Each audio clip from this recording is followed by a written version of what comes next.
लेते हैं तो निश्चित रूप से एक धाम हमारे जहन में आता है, वह हनुमान जी का धाम, बागेश्वर धाम। और उसी धाम की कृपा एक बाल संत पर हुई, और देखिए वो एक नन्हे से बालक से आज पूजनीय धीरेन्द्र कृष्ण शास्त्री जी हो गए। पूरी दुनिया उनका जयकारा लगा रही, किसकी कृपा से? हनुमान जी की कृपा से, बालाजी की कृपा से। आप समझिए इस बात को। अगर आपने मेरा एक शो देखा होगा तो मैंने अंजना ओम कश्यप जी को कहा था कि आपका नाम हनुमान जी की माता जी के नाम पर है। मैंने केवल इतनी ही लाइन कही थी और मेरे जीवन की सबसे ज्यादा जो जी का नाम आ गया था। तो देखो, मैं मुसलमान हूं, आस्था से मैं मुसलमान हूं, लेकिन राष्ट्रीयता से मैं सनातनी हूं, मैं हिंदी हूं, मैं हिंदुस्तानी हूं, मैं हिंदू हूं। तो मैं हनुमान जी का भी सम्मान करता हूं, राम जी का भी सम्मान करता हूं, कृष्ण जी का भी सम्मान करता हूं और शिव जी का भी सम्मान करता हूं। और जब बागेश्वर बाबा श्री धीरेन्द्र कृष्ण शास्त्री जी ये बात कहते हैं कि हम हिंदू राष्ट्र बनाएंगे, तो हिंदू राष्ट्र का मतलब क्या है?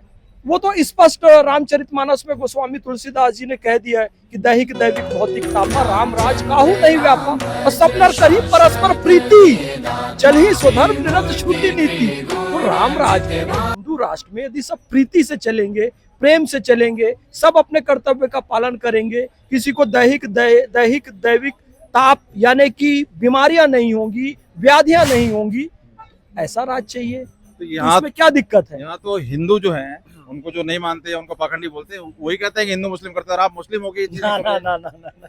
देखिए, हिंदू मुस्लिम क्या करते हैं? उन्होंने यही कहा ना कि जब मेरी बहन के विवाह का समय आया, मेरे मुस्लिम दोस्त, मेरे मुस्लिम मित्र साथ खड़े हुए थे। तो कुछ लोग जो होते हैं ना, हर चीज में छिंद्रान्वेषण करने वाले,